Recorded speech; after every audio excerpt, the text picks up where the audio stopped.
Welcome to Connecting the Dots, a series by Azimuth World Foundation. The Batwa are an indigenous people of Africa's Great Lakes region. For thousands of years, the Batwa of South-western Uganda lived as hunter-gatherers in the Bwindi Impenetrable Forest. In the early 1990s, the creation of a national park led to their eviction from their ancestral home, leaving Batwa communities landless and pushed to the margins of society. In this episode, we travel to Kashija village in Kisoro District to meet Alex Ahimbisibwe, the director of the Batwa Indigenous Development Organization, or BIDO. Founded in 2015, BIDO works to overcome this marginalization through community development led by the Batwa themselves. Azimuth has been a partner of BIDO since 2022. We continue to support two crucial BIDO initiatives: an agriculture project building food security and food sovereignty in the community, and an education project accompanying Batwa children and their parents along their school journey. We recorded this conversation during our visit to Kashija. We hope it brings you closer to the Batwa and to the work BIDO is doing in Uganda. So my name is Alex from the Kashija Batwa community. I'm the director of Batwa Indigenous Development Organization, and we started this organization in 2015. The community is located in Uganda, in Kisoro District, Bwindi Town Council. The community is about 5 to 7 kilometers from Bwindi Forest.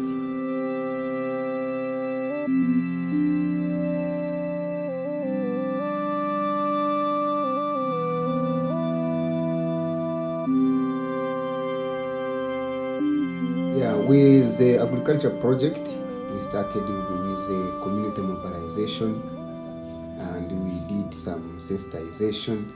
We got some support, basically from Azimuth World Foundation, and we started putting our thoughts into the actual practice on the ground.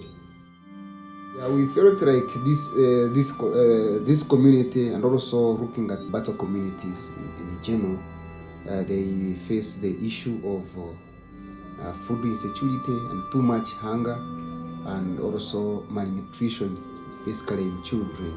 Because like the people who used to do forest hunting, and they cannot be able to do hunting anymore because of the restrictions that have been put on national parks and game reserves. So we felt like there is need for the Batwa people to have the optional source of food. We got a support from Azimuth to travel to Kenya, and the main purpose for this trip was to run about transformation, because sometimes we used to think we cannot manage to do farming, but when we reached in Yata in Kenya, we realized that there are people that are transforming the dry land and making it reliable in terms of food production. In their sense, they realized that the land was not dry, that only their mind was dry, which was somehow inspired us, that they transformed their dry mind and then made the soil reliable in terms of irrigation, in terms of putting much effort to dig the water ponds that would harvest rain. And actually it gave us the hope that the things we see that seems to be impossible in our eyes, they are very possible in the other way. And there is a point where we also realized that our mind was also full of forest, because every time we felt like we need food, we think about forest. When we realized that there is need to put forest aside because we are not having its access, and then we realized, but for here we are already blessed that we have rain, the whole environment is not dry, the soil is fertile, So all we needed is to utilize it. Then we started now turning the other way around and using the available land to have food instead of forest. John came after the visit in Kenya. We got another support to have some of the training to do with agriculture. Some skills like compost, manure making, some of the farming methods like how to form the sunken beds, how to make pit gardens, and how to make vertical gardens. And we are slowly trying to apply them in our farming, and we are seeing the changes and the productivity after getting that kind of knowledge. So far we plant modern crops. We plant the Irish, we plant arrowroots, here we call them yams. We plant sweet potato. Those are the staple food. Then we also plant basically the vegetables that includes green pepper, we plant carrots, we plant onion, we plant spinach. We are still trying to see how we can also integrate some of our indigenous plants into these very gardens. Yeah, and some of the community members have started planting some of the seeds of the indigenous crops like echisura, because we realized we need to have our indigenous food system integrated.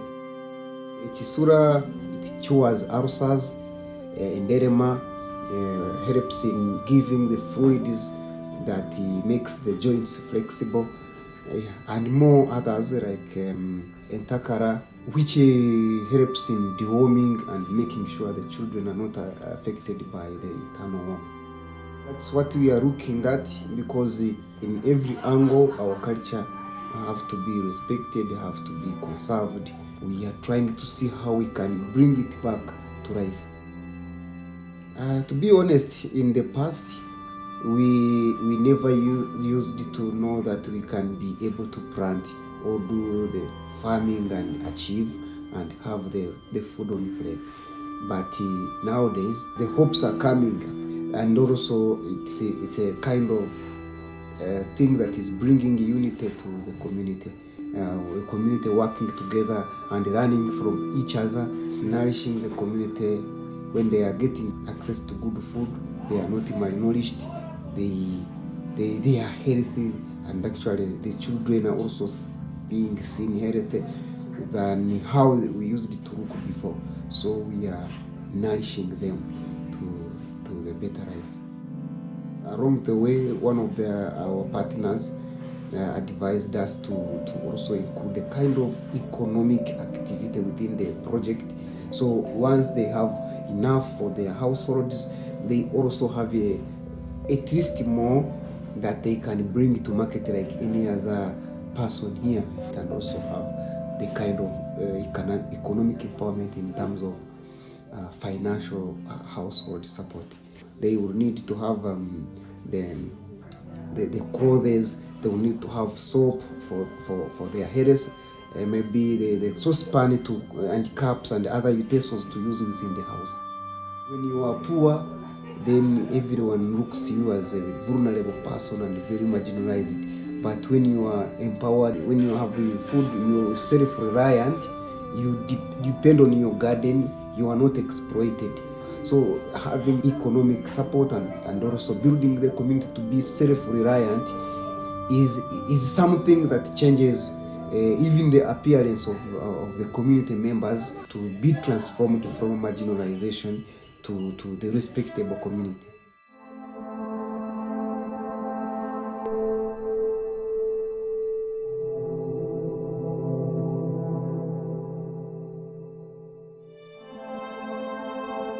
The reason we thought of making the education project is that we looked at education as one of the way that gives us knowledge to understand how the world is going. Educated Batwa, most of them sometimes it's very difficult to realize even the life they are in. They are just being exploited even when they don't know. We no longer have much of the informal education that of course used to teach us some knowledge of how to survive then within the forest. And also the life we are in, life is changing and already actually changed. We changed from the forest life to the modern life. So we need the knowledge for now to manage to live within this life we are in. So the other thing is that most of our Batwa children at this point were dropping out of schools. And I felt like keeping most of our children outside of school, they are losing a lot. They also live poor and live vulnerable like any other Batwa who are out of schools. But then it's when we thought if we can also give it a hand as an organization, give them a hand, give them a push. And then we thought we have to put together a proposal to make sure we support our children. They also go through the education path. I see the children improving in their performance. I see the children settling in school, not being interrupted every now and then. They actually start to realize their future, and that's what is giving them a kind of motivation to stand and also to concentrate in school. Actually, some of the parents appreciate this and say, at least maybe in the near future, if I'm maybe no longer in the office, they might be replacing me. They might also help the community members either by developing a project or coming up with the knowledge from school that can support or give the alternative life. And also possibly they can also support their fellow Batwa children in this way. Actually, in the past years, there was some of the parents that used to look at this modern education, formal education negatively because it was not part of the culture within the forest. Some of the educated children also wanted to somehow separate themselves from their parents because they have gone for boarding schools far away and they are coming, they are smart.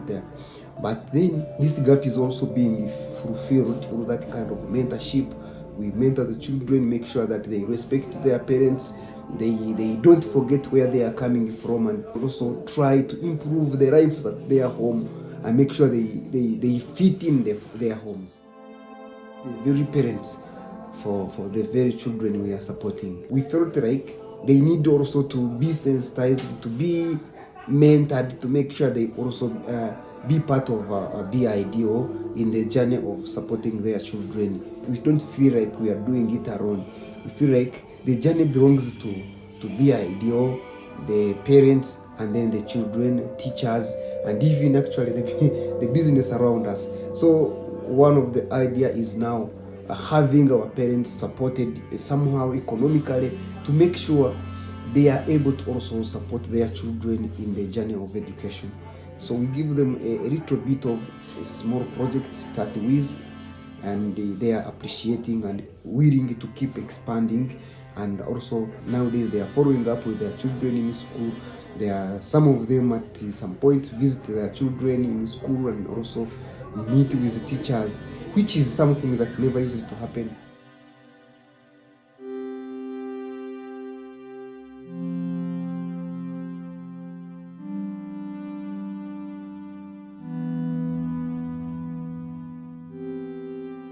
Yeah, to be honest, I realized actually from my parents, it's somehow difficult to realize how our culture was important, considering that within the new life they faced was composed of criticism of our traditional culture. But when I got educated, I've read many books, I've read many concepts. I also have tried to explore other cultures, other indigenous cultures, and also drawn the comparison between us and them. We who have gone to the modern life and them who are still in their traditional culture practicing. So it gives me all this kind of capacity to weigh, to make comparisons, to see what exactly our culture was all about, and how it was important to us, and how losing it completely is not good. If I was not educated, I would not be having the mind to manage all of this, that in the life we are in, where nobody wants you to practice your culture, calling it as a primitive, calling it, some people call it ungodly. Yeah, but to me so far, I practice it. I practice it wherever I want, and I'm proud with it, in the sense that I know that it is my identity. I know it is my identity, and I know it's where I came from, and I respect it. And actually, I'm working hard to make sure that possibly in the near future, I teach this, the importance of this culture to the rest of the Batwa, and then we build up the knowledge of how to bring it back to life. I only want to see the community self-reliant, a community that is economically empowered, and empowered in the sense that they are able to do what they are able, what they need to do without being exploited at all. Many friends, including Azimuth, the World Foundation, are coming up to realize that we as Batwa, we have the ideas that can transform our communities to the best. So I'm happy for Azimuth.